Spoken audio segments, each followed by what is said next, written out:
குறைவு என்பது இப்போ தொடங்கலை.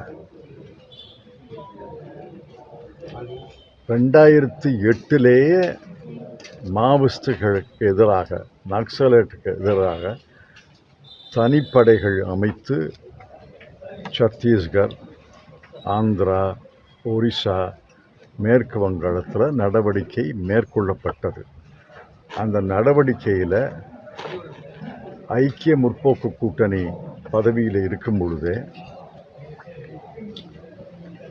பொலிட் பீரோவில் பாதி பேரை ஒன்று கைது செய்தார்கள் அல்லது நடவடிக்கையில் கொல்லப்பட்டார்கள். மத்திய கமிட்டியில் 1/3 பேர் கைது செய்யப்பட்டார்கள் அல்லது கொல்லப்பட்டார்கள். அந்த தொடர்ச்சி தான் இந்த அரசு தொடர்ந்துகிறார்கள். அந்த தொடர்ச்சியில் மாவோயிஸ்ட், நக்சலைட் வெல்லவே முடியாது. அவங்க எண்ணிக்கை குறைந்து கொண்டு தான் வரும். அந்த குறைந்து கொண்டு வர்றதை நாம்